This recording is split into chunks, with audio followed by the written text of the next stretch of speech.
예수님 가신 길 골고다의 앞에 우리의 십자가 대신 지고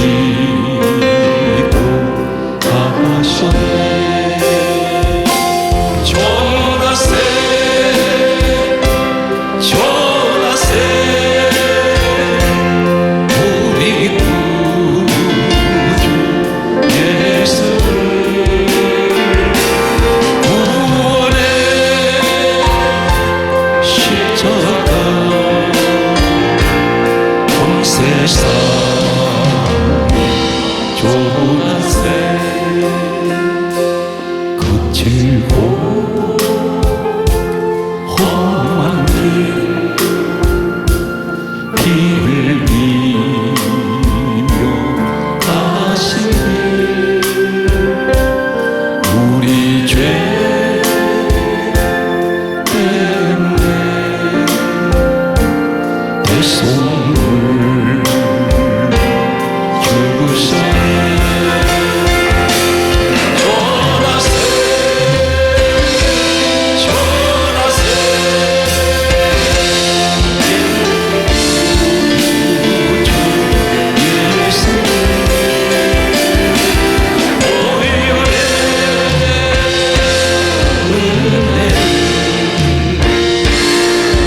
세상에 떠나세 주님의 은혜로 새 생명을 얻었으니 감사와 찬송을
내가 주님을 사랑합니다.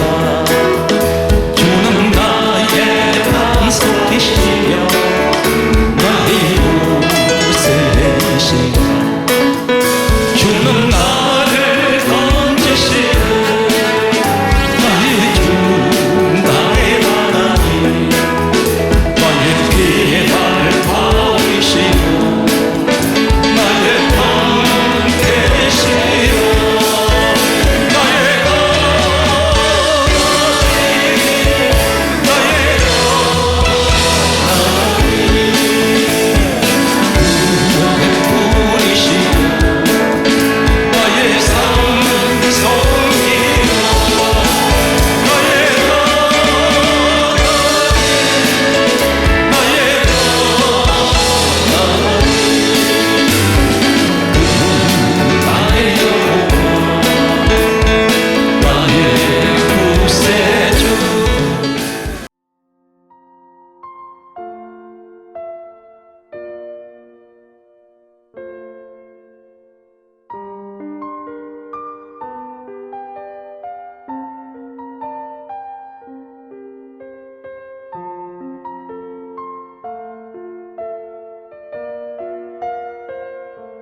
사랑하는 성도 여러분, 오늘 찬찬하게 그리고 침착하게 그리고 오늘 논리적으로 체계적으로 이성적으로 오늘 여러분들이 오늘 제가 전하는 말씀을 들으시고 혹 이 시간에 어떤 걱정, 근심, 염려를 아직도 마음에 품고 계신다면 이 말씀을 들으실 때에 믿음의 확신을 가지시면 반드시 오늘 이 자리 문제 해결됩니다. 사람이 무엇을 제작을 하거나 만들 때 반드시 만드는 사람은 목적이 있습니다. 집을 지을 때는 이 집에 사람이 살기 위해서 집을 짓는 목적이 있습니다. 음식을 만들 때는 반드시 사람이 그것을 먹기 위해서 음식을 만듭니다.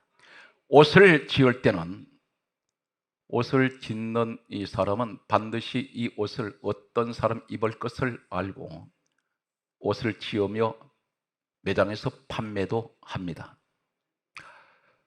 여러분이 막연하게 진화론을 주장하는 사람들처럼 우연히 우주 만물이 만들어졌다고 생각하는 대단히 어리석은 사람들이 있습니다.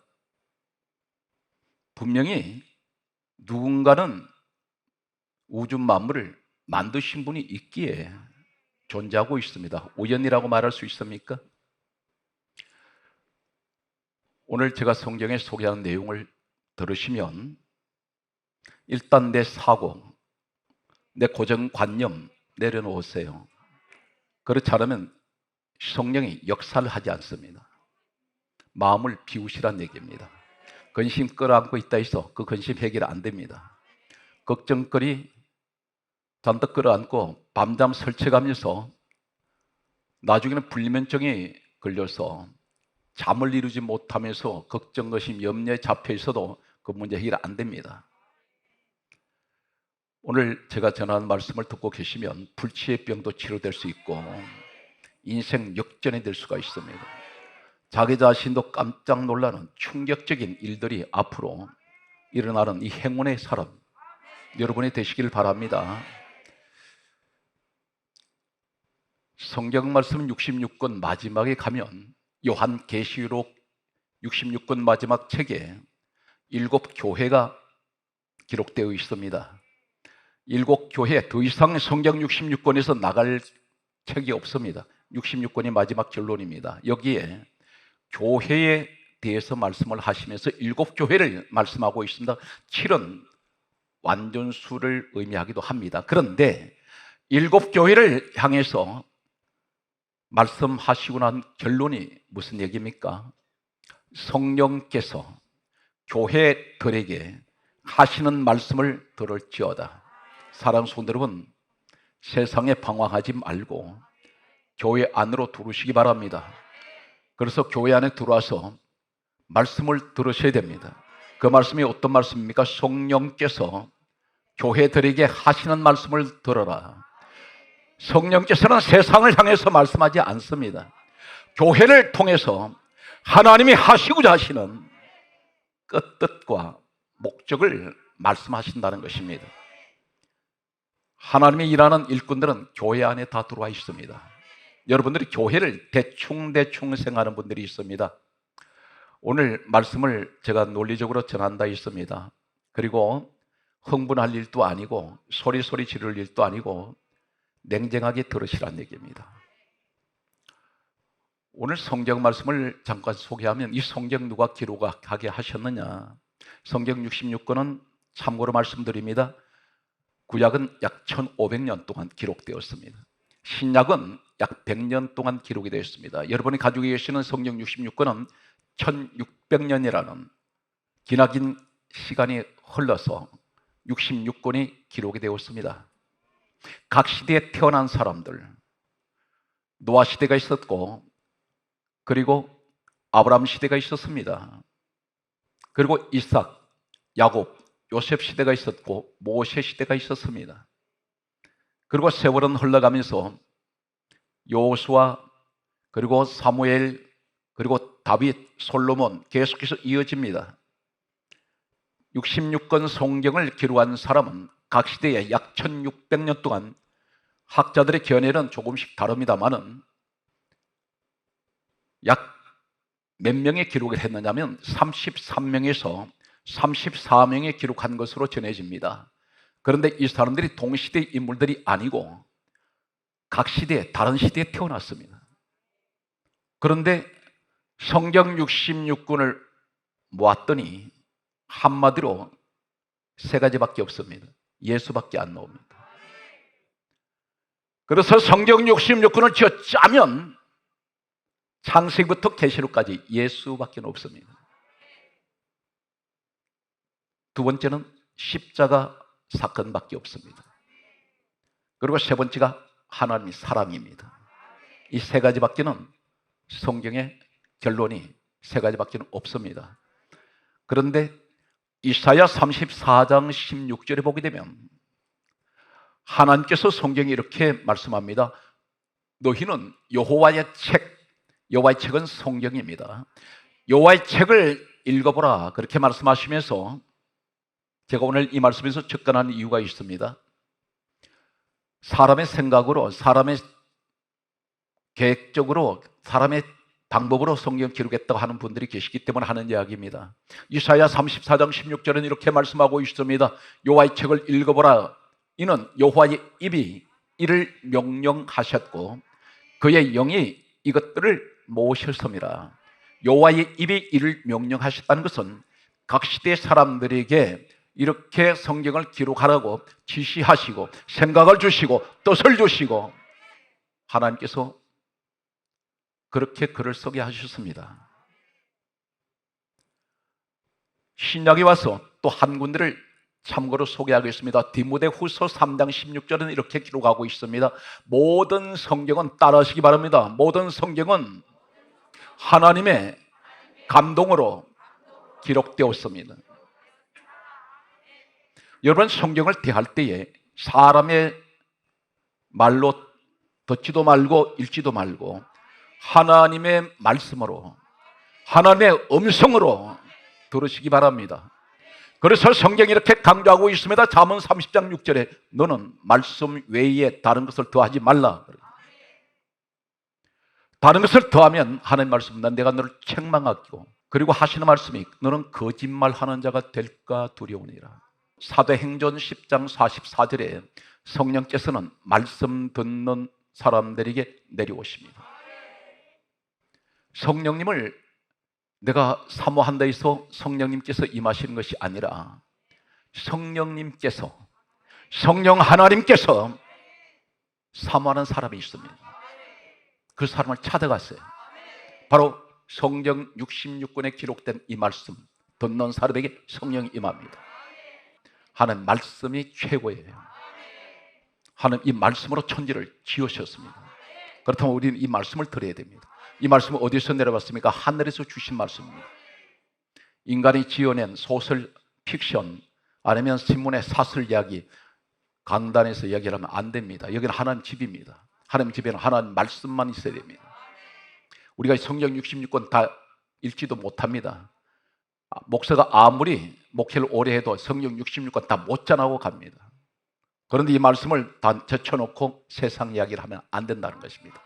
그래서 예수님께서 이렇게 말씀하셨습니다. 마태복음 15장 8절에서 9절 특별히 6절에서 9절까지 말씀 뭐라 말씀하셨습니까? 이 백성이 입술로는 나를 존경하되 마음은 내게서 멀도다. 사람의 계명을 교훈 삼아 가르치니 나를 헛되이 경배하는도다. 하는 말씀을 들었을 땐 에덴 동산에 쫓겨나지 않았습니다. 그런데 마귀의 말을 들을 때 선악과를 먹지 말는 걸 먹었을 때 쫓겨나 버립니다. 오늘 여러분 하는 말씀을 듣는 귀가 열리시기 바랍니다. 오늘 성경 말씀은 대단히 중요한 말씀을 우리에게 하고 계십니다. 본문 말씀을 소개하겠습니다. 골로새서 1장 16절 말씀에 보게 되면 오늘 놀라운 선언을 하고 계십니다. 우리도 몰랐는데 성경에 이렇게 말씀합니다. 그가 만물을 창조하셨고 그가 누구냐면 예수님이세요. 예수님께서 만물, 천하의 만물을 그분이 지으셨다는 것입니다. 예수님이 누구세요? 빌립보서 2장 6절에 근본 하나님 본체입니다. 그분이 본체세요. 오늘 성경 말씀은 이렇게 기록하고 있습니다. 그가 만물을 창조하셨고, 만물을 창조하실 때 목적이 하나 있습니다. 우리 하나의 목적이 뭐라고 말씀합니까? 골로새서 1장 16절에 말씀하시기를 만물은 그를 위하여 창조되었고, 누구를 위하여? 예수 그리스도를 위하여. 하나님이 전지우주 만물을 지으실 때 목적이 하나 있었습니다. 바로 예수 그리스도를 위하여. 오늘 예수 그리스도를 위한다는 말이 무슨 말일까요? 우리 지금 예수님 믿고 있습니다. 그런데 인생의 목적이 어디다 맞춰야 되느냐면 이사야 43장 21절에 이렇게 말씀하고 있습니다. 이 백성은 내가 나를 위하여 지었나니 나를 찬송하게 하려 함이라. 하나님의 사람을 지으신 목적이 한 가지가 있습니다. 하나님을 찬양하라는 것입니다. 이 찬양 속에는 무엇이 있습니까? 예배가 있습니다. 감사가 있습니다. 기뻐합니다. 누구를 향하여? 예수 그리스도를 향하여. 그래서 성경 가운데 믿음의 주가 누굽니까? 히브리서 12장 2절에 믿음의 주요 온전하게 하시는 예수를 바라보는 것이 믿음입니다. 그분은 온전하게 하십니다. 오늘 사랑하는 성도 여러분, 시선을 주님께로 두십시오. 곁눈질 하지 마세요. 똑바로 걸어가야 됩니다. 사랑하는 성도 여러분, 육상경기 단거리 선수가 달릴 때에 관중을 바라보지 않습니다. 바라볼 겨를이 없습니다. 먼지가 날아와도 가야 됩니다. 뒷거리 날아와도 가야 됩니다. 장애물을 뛰어넘어갑니다. 어디를 향하여? 결성 골인 지점을 향하여.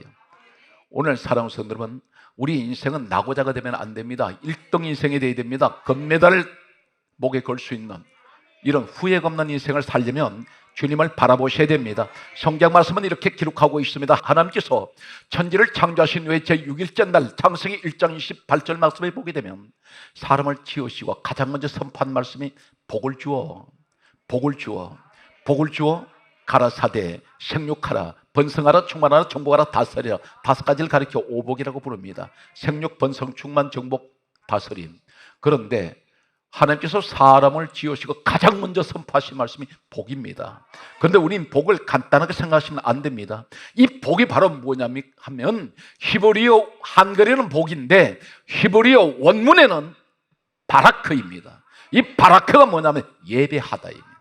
무릎 꿇다, 엎드리다, 절하다. 이 어떤 의미를 갖습니까? 하나님을 예배하고 하나님께 절하고 하나님께 엎드릴 때에 하나님께 무릎을 꿇으면 하나님이 내게 생육하며 번성하며 충만하며 정복하며 다스리는 이 5가지를 주시겠다는 것입니다. 우리 인생에게 가장 최초로 주신 이 복이 선포된 것은 바로 하나님께서 말씀합니다. 너는 내가 나를 위해서 너 만들었다. 나를 위해서 창조했는데 너는 나를 예배해야 하며 너는 내게 항상 경배하고 찬양하라고. 그래서 지으신 목적이 그겁니다. 그래서 골로새서 1장 16절과 이사야 43장 21절과 창세기 1장 28절이 같은 연결되어 있는 말씀이라는 것입니다. 사랑하는 성도 여러분, 힘들 때일수록 예배 드려야 됩니다. 힘들 때일수록 하나님 찬양하세요. 짜증스럽고 원망이 나오는 소리가 나올 때 감사로 돌려야 됩니다. 감사는, 따라하세요, 감사는 기적을 만듭니다. 여러분, 감사할 수 없는 자리에서 감사할 때 이건 보통 믿음이 아닙니다. 환란이 올 때 감사하고 그때 바로 환란은 거쳐져 버립니다. 오늘 성경 말씀은 이렇게 우리에게 말씀합니다. 그런데 골로새서 1장 18절 말씀을 보게 되면 하시는 말씀이 그가 근본이시니, 근본이란 말을 쓰고 있습니다. 근본. 이 말이 어떤 의미일까요? 한글에는 근본이라는 이 한글 성경을 보게 되면 더 이상 어떤 의미를 더 찾기가 어렵습니다. 그런데 원어를 보게 되면 신약 성경은 헬라어로 되고 있습니다. 원문이 헬라의 골로새서 1장 18절에 이 그가 근본이시니, 예수 그리스도가 근본이시니, 이 말은 헬라에는 근본이라는 말은 따라하세요, 아르케. 이 아르케란 말이 무슨 말일까요? 똑같은 오늘 골로새서 1장 18절에 그가 근본이시여, 근본 아르케라는 이 아르케가 똑같이 써진 것이 어디냐면 요한복음 1장 1절에 태초에 말씀이 계시니라. 말씀이 하나님과 함께 계셨고 이 말씀은 곧 하나님이시라. 여기에 태초란 말이 아르케입니다. 다시 말씀드려서 우리 예수님이 근본 아르케 되시고 우리 예수님이 태초란 말입니다. 성경 말씀은 참고로 소개하겠습니다. 누가복음 1장 2절에 보게 되면 처음이란 말이 나옵니다. 처음. 이 처음이 바로 아르케입니다. 그분이 처음이시되십니다. 마가복음 1장 1절에는 시작이란 말이 나옵니다. 시작이 또 아르케입니다. 이 말이 다 무슨 말이냐면 예수님이 처음이 되시고 예수님이 시작이 되시고 예수님이 태초가 되시고 예수님이 근본이란 말입니다. 그래서 모든 만물의 주인은 우리 예수님이세요. 모든 것이 그분에서부터 시작되고 있다는 것입니다. 이제 저는 금요 철학 때마다 오늘부터 성막에 관한 이야기를 여러분에게 소개할 것입니다. 제목을 따르겠습니다. 오늘 대주제가 되겠습니다. 크게 하세요. 성막과 예수 그리스도. 성막은 언제 이 땅에 처음으로 세워집니까? 예수님께서 이 땅에 오시기 전 약 1500년 전입니다. 그 시대가 누구입니까? 모세 시대입니다. 참고로 말씀드리면 모세는 예수님이 이 땅에 오시기 전 창세기, 출애굽기, 레위기, 민수기, 신명기 이 5권의 책은 언제 기록을 했느냐면 바로 애굽에서 출애굽해서 광야로 나왔을 때에 하나님께서 시내산에 모세를 올라오라고 했습니다. 이때가 BC 1450년에서 1400년입니다. 하나님께 부름받았을 때 모세 나이가 80세였습니다. 이렇게 계산을 하면 이 사람은 예수님 오시기 전 약 1500년 전의 사람입니다. 그런데 1500년 전 모세를 통해서 시내산 꼭대기로 올라오라고 하신 하나님께서 40일 40일 두 번을 떡도 먹지 않고 물도 마시지 아니하고 성경에 그렇게 기록합니다. 하나님을 만났던 모세에게 무엇을 가르치시냐면 성막에 관한 말씀을 40일 40일 동안 주셨습니다. 그런데 천지창조 며칠 동안 하셨습니까? 6일입니다.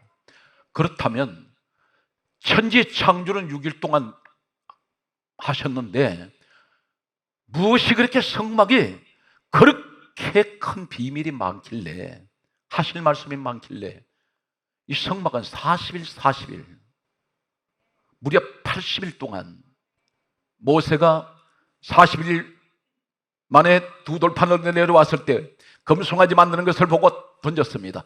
돌판은 깨져버렸습니다. 다시 또 올라갔습니다. 40일 또 하나님께서 이 성막에 관한 말씀을 또 주셨습니다. 6일 동안 천지 창조를 우리가 비교한다면 80일이면 약 12배 이상 그만큼 중요한 내용이 이 성막에 관한 내용이라고 할 수가 있습니다. 오늘 무슨 이야기를 하나님께서 하시려 하실까요? 예수님께서 이 땅에 오셨을 때 참고로 소개합니다. 구약 성경밖에 없었습니다. 우리가 가지고 있는 구약 성경 39권밖에 없습니다. 신약 성경은 기록이 되지 않았습니다. 예수님께서 마태, 마가, 누가, 요한복음은 사복음서는 예수님께서 이 땅에 오셔서 공생의 사역을 하시고 십자가에서 운명하신 후에 무덤에서 사흘 만에 부활하신 사건까지 기록되어 있습니다. 제자들이 목격을 했습니다. 그런데 예수님이 이 땅에 떠나신 후에 비로소 33세를 일기로 떠나신 후에 신약 성경은 그 이후에 기록이 되었습니다. 그렇다면 예수님께서 이 땅에 오셔서 하신 말씀이 있습니다. 요한복음 5장 39절에 오늘 성막에 관한 말씀을 접근하면서 이 말씀을 여러분에게 참고로 소개합니다. 구약을 소개하려면 반드시 이 말씀을 여러분에게 소개하고 넘어가야 합니다.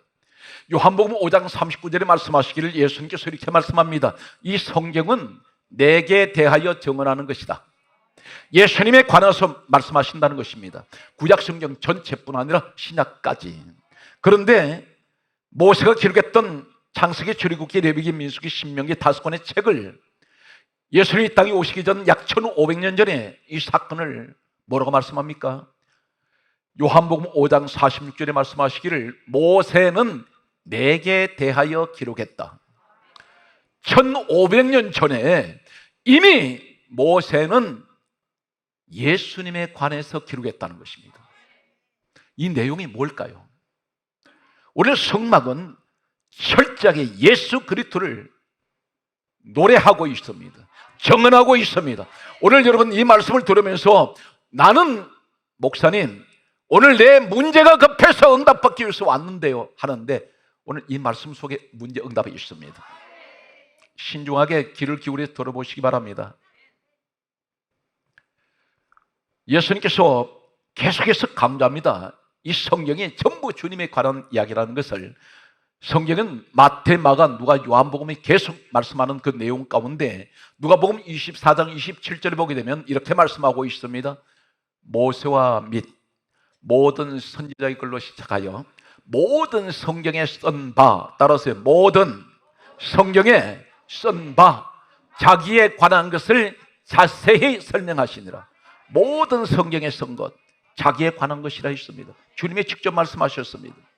누가복음 24장 44절은 이렇게 기록하고 있습니다. 모세의 율법과 선지자의 글과 시편에 나를 가리켜 기록된 모든 것 이렇게 말씀하고 있습니다. 그렇다면 모세가 기록했던 창세기, 출애굽기, 레위기, 민수기, 신명기 가운데 출애굽 이 사건을 소개합니다. 출애굽에 보게 되면 모세가 시내산에 올라가서 40일 40일 하나님을 만나 뵙고 성막에 관한 말씀을 받고 내려온 내용이 소개되고 있습니다. 모세가 성막을 이렇게 지어라 하셨는데 굉장히 마음대로 지으면 안 됩니다.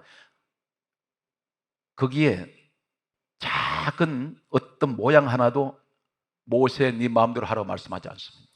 하나님께서 간섭을 하세요.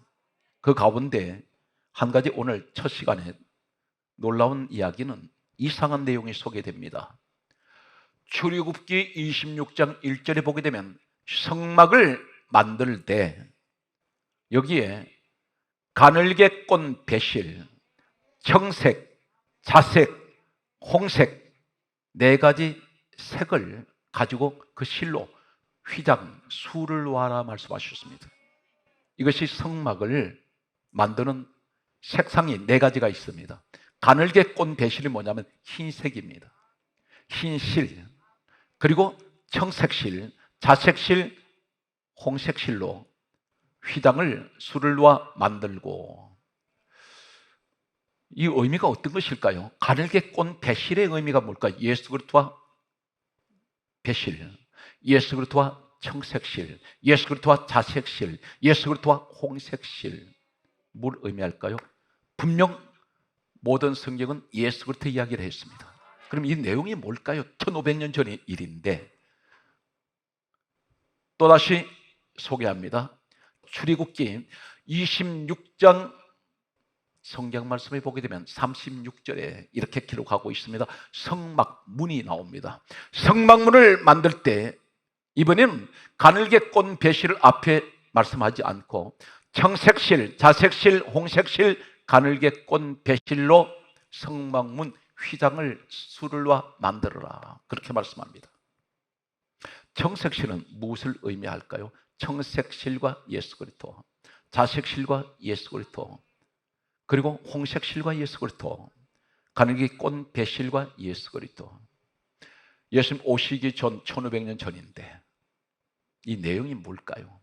오늘 제가 여러분 소개한 내용을 들으시고 하나님이 살아계시지 않으면 어떻게 1500년 후에 일어날 일을 말씀하실 수 있겠습니까? 역사는 한번 기록되면 아무도 손을 댈 수 없습니다. 조작 못합니다. 지금은 이 구약 성경이 어디 있느냐면 이스라엘 정부 박물관에, 국립박물관에 소장되어 있습니다. 진공 상태에 있습니다. 왜 그러냐면 만지면 바스라져 버립니다. 아무도 못 건드립니다. 접근을 못합니다. 그런데 그 내용 가운데 이 내용이 있단 말입니다. 성경 말씀은 계속해서 내려옵니다.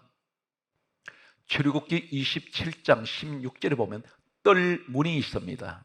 성막이 있는데 울타리가 있습니다. 세마포로 울타리를 쳐서 문이 하나가 있습니다. 그런데 뜰문, 이 뜰문을 어떻게 만들었냐면 청색실, 자색실, 홍색실, 가늘게 꼰 배실로 휘장을 만들어라 그렇게 말씀합니다. 이상하지 않습니까? 하나님께서 왜 청색, 자색, 홍색, 가늘게 꼰 배실을 계속 말씀하실까요? 이제 출애굽기 28장 3절에 보게 되면 제사장들이 입는 옷이 있습니다. 여기 한 가지가 더 추가됩니다. 분명히 말씀드립니다. 출애굽기 28장 3절에 제사장들이 입는 옷이 있는데 오늘 출애굽기 28장 5절에 5가지를 말씀합니다. 금실, 청색실, 자색실, 홍색실, 가늘게 꼰 배실로 이 사람들 옷을 만들어라 말합니다. 한 군데를 더 나가겠습니다. 성경 말씀 보게 되면 출애굽기 28장 15절에 보게 되면 이 제사장들이 입는 옷에 보석 12개가 달려있는 판이 하나 있습니다. 이 보석 12개를 달아야 되는데 그것을 가슴에 답니다. 그런데 이것을 가리켜 판결흉패라고 부릅니다. 이 판결흉패에도 5가지의 색상이 있습니다. 금실, 자색, 청색, 자색, 홍색, 가늘게 꼰 배실. 전부 예수 그리스도와 관련이 있습니다.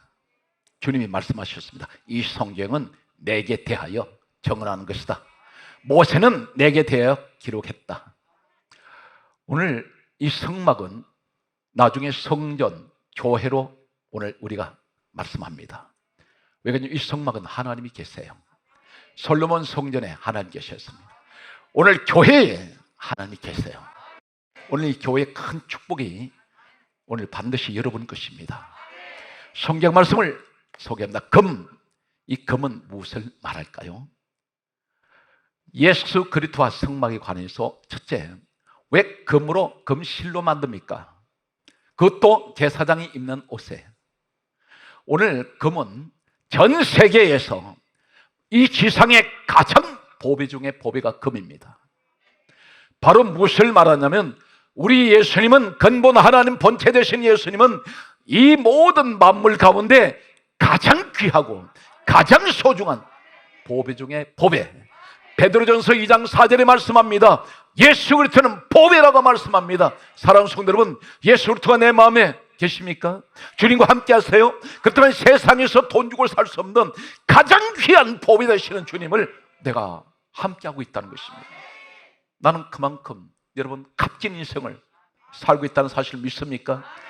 청색을 소개합니다. 청색은 뭘 말할까요? 하늘색입니다. 청색, 하늘색을 의미하는 이 말은 무슨 말이냐면 예수님이 직접 말씀합니다. 요한복음 6장 38절에 하신 말씀이 나는 하늘에서 내려왔다. 우리 주님이 하늘에 계신 하나님 본체입니다. 그분이 하늘에서 내려오신 분입니다.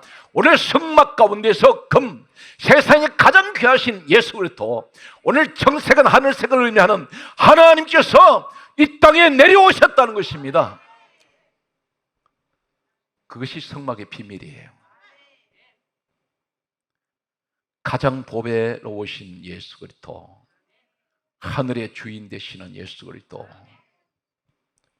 여기에 자색이 있습니다. 자색은 무엇을 의미할까요? 놀랍게도 사사기 8장 26절에 보게 되면 왕들이 입는 옷이 자색 옷입니다. 이 자색 옷은 아무나 입을 수가 없습니다.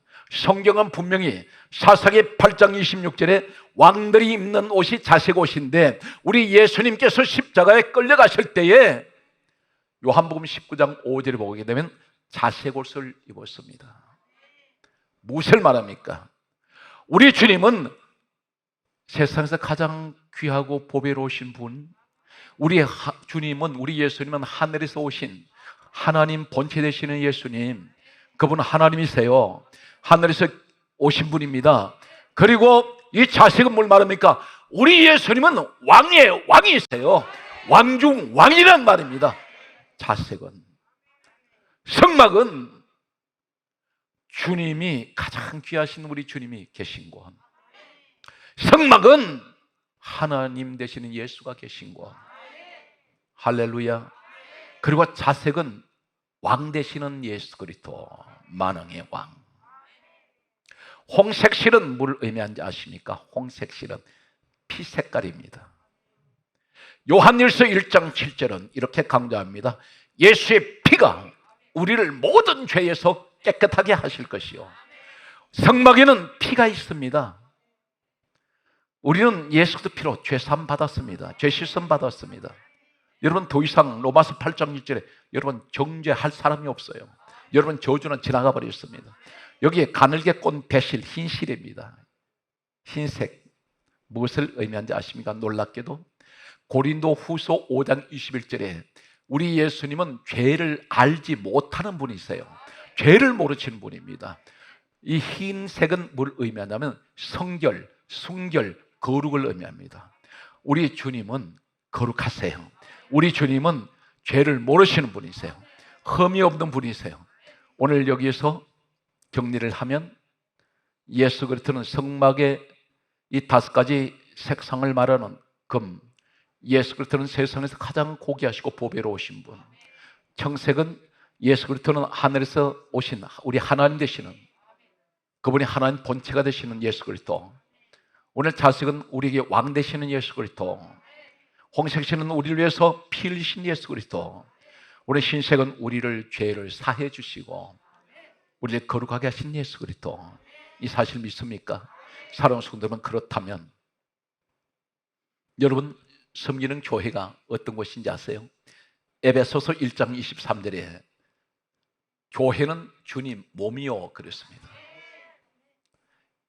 사도행전 20장 28절에 하나님이 자기 피로 사신 것이 교회입니다. 여러분, 교회에 들어오시면 어떤 분인지 아십니까? 내가 예수 안에 들어왔는데, 예수 안에 들어오면 우리 주님이 세상에서 가장 고귀하시고 보배로우신 분이면 내가 바로 세상에서 가장 고귀하고 보배로운 사람이라는 것입니다. 예수 안에 있기 때문에 우리 주님이 하늘의 모든 권세를 가지고 계신 우리 하나님 되시는 이 주님은 우리가 장차 어디로 돌아갑니까? 하늘로 갑니다. 예수 그리스도 안에서 죽은 사람 이 땅 떠날 때 반드시 천국은 저 하늘로 갑니다. 거기서 우리는 뭐랍니까? 왕권 권세를 받습니다. 천년 왕의 권세를 가지는. 오늘 여러분 그 축복의 주인공이 여러분인 것을 믿습니까? 오늘 성경 말씀은 이렇게 강조하고 있습니다. 우린 예수 그리스도로 인해서 죄 사함 받고 예수 피로 죄 씻음 받았습니다. 우린 거룩한 하나님 백성이 되었습니다. 그렇다면 여기서 신약에 와서 잘 들으세요. 마태복음 16장 18절에서 19절에 뭐라고 그러셨습니까? 예수님께서 교회의 비밀을 말씀합니다. 이 반석 위에 내 교회를 세우리니. 누구 교회? 예수님 교회. 내 교회를 세우리니 첫 번째가 엄부의 권세가 너를 이기지 못하며. 교회는 엄부 권세가 못 이깁니다. 그 엄부 권세가 뭘까요? 그러면 사실 말씀이 오늘 성경 말씀에 이렇게 기록합니다. 마태복음 16장 19절에 천국 열쇠를 내게 주노니. 교회에 천국 열쇠가 있어요. 그리고 내가 땅에서 무엇이든 매면 하늘에서 매인다. 땅에서 무엇이든 풀면 하늘에서 풀린다. 매고 푸는 권세가 교회 생활에서 있다는 것입니다. 오늘 그렇다면 첫 번째 말씀하시는 엄부의 권세가 교회를 못 이기는데 이 엄부 권세가 뭘까요? 계시록 1장 17절에서 18절을 소개합니다. 우리 주님이 이렇게 말씀하세요. 두려워하지 말라. 그렇게 말씀하시면서 나는 처음과 마지막이야. 이 말이 무슨 말입니까? 나는 처음과 마지막이란 말은 내가 모든 것을 시작하고 내가 모든 것을 마친다. 주님의 주권 속에 있습니다. 그러면서 하실 말씀이 이렇게 말씀합니다. 요한계시록 1장 18절에 말씀하시기를 나는 살아있는 자라. 내가 전에 죽었었노라. 이 땅에 오셔서 죽으셨습니다. 사흘 만에 다시 부활하신 예수님. 그렇게 말씀하시면서 뭐라 말씀합니까? 내가 사망과 엄부의 열쇠를 내가 가졌나니. 이 말이 무슨 말입니까? 사망, 엄부 권세, 이 열쇠를 가졌다는 것은 지옥 권세 열쇠를 가지고 계세요. 열쇠를 가졌다는 것은 주님이 주권자라는 것입니다. 그런데 오늘 마태복음 16장 19절에 보면 천국 열쇠가 교회에 있다 그랬습니다.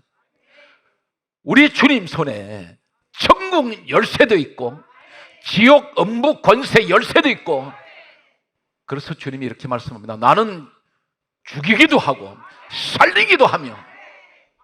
믿습니까? 오늘 여러분 이 말씀을 듣는 여러분 어떻습니까? 하나님은 내가 이 시간 마지막 인생을 살아간다고 생각하는 사형 선고 같은 인생을 살아가도, 막다른 골목 앞에 서 있어도 내가 내 자신을 보니까 대단히 초라합니다. 앞에 캄캄하게 막혔어요. 그런데 하나님 말씀합니다. 나는 너를 밑바닥에서 끌어올릴 수가 있고, 먼저 된 자가 나중될 수 있으며 나중된 자가 먼저 될 수 있다는 것입니다. 무슨 말입니까? 예수의 사람은 내일 일을 모릅니다. 예수의 사람은 운명 팔자 얘기하지 마세요. 하나님은 하루아침에 인생을 뒤바꿔 버립니다. 우리 주님이 하시기라면 한 가지 기억하십니까? 막연하게 홍해바다 하나님이 밤에 갈라주셔서, 왜 그렇게 생각합니까? 바로 이 사건이 내 사건이에요. 오늘 이 말씀을 내가 가져와야 돼요. 믿음으로 가져오면 믿는 자는 모든 무엇을 믿고 구하는 것은 받은 줄로 믿으라 했습니다. 오늘 그렇다면 하나님, 홍해바다 같은 하나님 길이 보이지 않습니다. 내 인생이 막혀 있습니다. 그런데 우리 하나님 앞에 서면 하룻밤 사이에 거대한 바다를 두둥하게 내버리고 바다를 길을 만들어주시는 우리 하나님을 믿습니까? 오늘 여러분, 내 인생에 이런 일이 일어날 수 있다는 것입니다. 우리 하나님께서는 마라의 썬물을 단물로 바꿔내세요. 목마를 때 반석을 터치면 시냇물에 흘러내리는 이 축복을 내려줍니다. 오늘 또 하나님은 우리와 함께하고 계세요. 이 말씀 있습니까? 섬기는 교회에 귀하게 여기세요. 예수 피값으로 세워진 교회면 반드시 그 교회는 네 가지가 있습니다. 음부의 권세 못 이깁니다. 그 교회를 못 건드립니다. 그리고 천국 열쇠가 있습니다. 땅에서 무엇이 내면 하늘에서 매여버립니다. 땅에서 풀면 하늘에서 풀립니다. 어디서? 교회에서. 오랫동안 고대하고 기다리던 설교가 끝날 때가 됐구만. 따라하세요. 고린도 후서 4장 7절.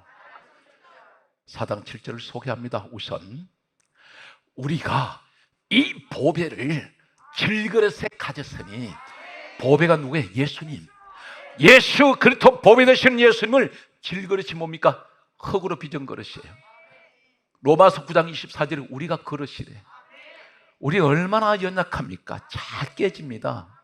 지금은 약간 하나님께서 이렇게 눌러 놓으시니까 돈이 없으니까 끽 소리 못해. 근데 조금 피면 기고만장이야.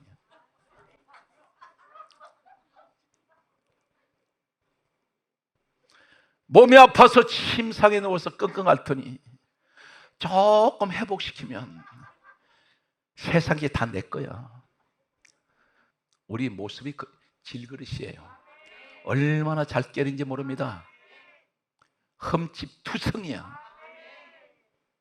그런데 우리가 이 보배를 질그릇 때는 내가 가지고 있는데, 성경 말씀 뭐라 그러십니까?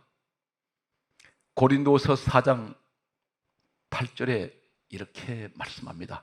우리가 사방으로 우겨삼을 당하여도 쌓이지 않습니다. 나 사방에서 이 가난이라는 것이 나를 둘러싸고 있고, 환난이 둘러싸고 있고, 겹겹이 고난이 둘러싸고 있어요. 어디 빠져나갈 데가 없어.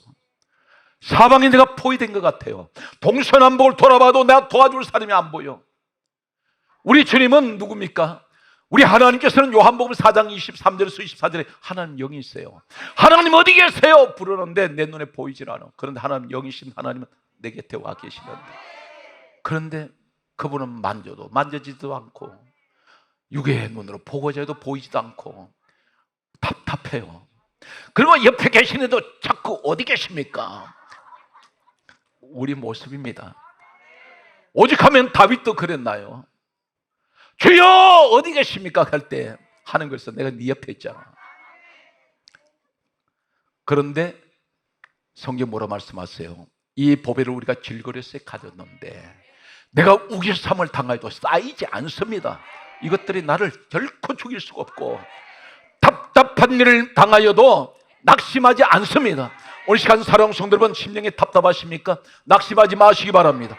오늘 왜 이렇게 말씀합니까? 보배를, 예수 그리스도를 내가 내 마음에 계시니, 이 보배가 있는데 주님이 나와 함께 하신다면 절망하지 않습니다. 오늘 주님은 여러분과 함께하고 계세요.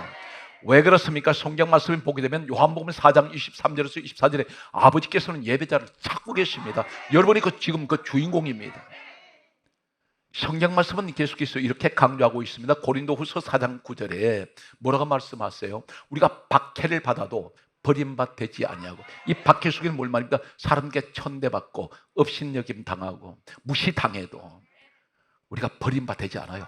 세상은 나를 버린 것 같았는데 우리 하나님 안 버립니다. 믿습니까?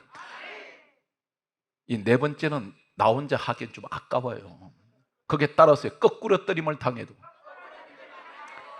다시 하세요. 거꾸로 떨림을 당해도 망하지 않습니다. 이 거꾸로 떨림이 뭐냐면 누가 밀쳐버렸어. 멀쩡하게 서 있는 사람 밀쳐버리니까 앞으로 엎어져 버려. 나가 자빠졌어. 누가 발을 걸어서 넘어뜨려 버려. 그런데 나는 그래도 안 망해요. 나 안 죽습니다. 크게 하세요. 근데 가만히 얘기하면 나만 안 죽는다 그러면 안 되잖아. 같이 안 죽어야지. 크게 하세요. 나 안 죽습니다. 나 망하지 않습니다. 크게 하세요. 보배 되시는 예수님이 내게 계십니다. 자, 우리 인사하세요. 절망하지 마세요. 낙심도 하지 마세요. 아멘. 따라서 보배 되시는 주님이 계십니다. 오늘 사랑하는 성도 여러분, 환경은 우리를 짓누르고 힘들게 하지만, 그러나 반드시 고난 가운데 한 가지 기억하십시오. 아스팔트에도 장미꽃은 핍니다. 이 사실 있습니까? 눈보라 속에도, 히말라야에 가면 눈보라 속에도 그 만년설이 쌓여있는 곳에도 장미 중에 가장 귀한, 여러분 향수를 만들 때 히말라야 고산지대에 있는 눈 속에서 피는 이 흑장미가 있습니다. 이 흑장미에서 향수를 만들어내는 최고의 향수가 있습니다. 눈보라치는 그곳에도 꽃은 펴요. 내 인생이 혹한의 고난의 세월 속에 있지만 하나님 그 가운데 나는 내 인생은 믿음의 꽃은 핍니다. 오늘 여러분 범사위에 이 한 주간도 승리하시는 여러분 되시기를 주 예수 그리스도 이름으로 축복합니다.